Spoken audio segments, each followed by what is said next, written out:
जानकारी अनुसार कुल 23 आरोपियों के विरुद्ध में चालान पेश किए गए थे।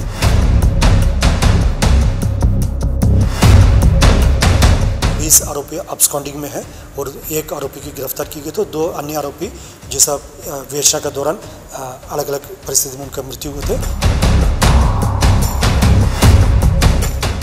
नमस्कार, स्वागत है आपका न्यूज़ प्लस 21 में और मैं हूं आपके साथ में अविनाश चंद्रवंशी। बीजापुर जिले के टेकलगुड़ियाम नक्सली हमला मामले में नेशनल इन्वेस्टिगेशन एजेंसी NIA ने जगदलपुर की विशेष अदालत के समक्ष चार्जशीट दाखिल कर दी है। 3 अप्रैल 2021 को हुए नक्सली हमले में 22 जवान शहीद हो गए थे।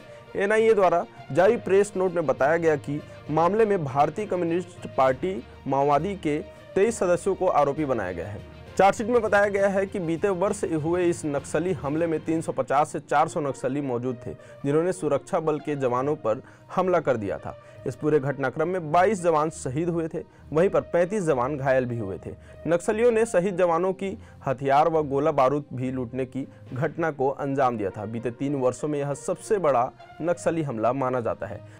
सशस्त्र माओवादियों ने केंद्रीय रिजर्व पुलिस बल कोबरा बटालियन और DRG के संयुक्त दल पर हमला नक्सलियों द्वारा किया गया था।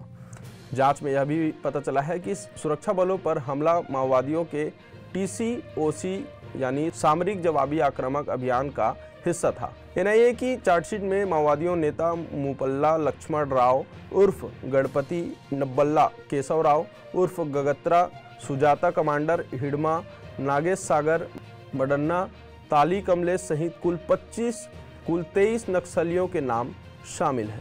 आइए जानते हैं इस विषय पर बस्तर राय जी ने क्या कहा। के अंतर्गत बासागुड़ा थाना क्षेत्र में और तरम के जो सीमावर्ती इलाका टेकलागुड़ा में एक मुठभेड़ हुए थे, जिसमें हमारा 22 जवान शहीद हुआ है। तत्पश्चात प्रखंड का विवेचना स्थानीय पुलिस द्वारा की जा रही थी और इलेक्ट्रॉनिक विवेचना उसका NIA के लिए ट्रांसफर हुआ। NIA ने अपना विवेचना पूर्ण करने के पश्चात 2 दिन पूर्व उसका चालान माननीय न्यायालय में पेश किए गए थे। इसमें अभी प्राप्त जानकारी अनुसार कुल 23 आरोपियों के विरुद्ध में चालान पेश किए गए थे। इसमें 20 आरोपी अब्सकॉन्डिंग में है और एक आरोपी की गिरफ्तार की गई, तो 2 अन्य आरोपी जिसका वेश्या के दौरान अलग अलग परिस्थिति में उनका मृत्यु हुए थे।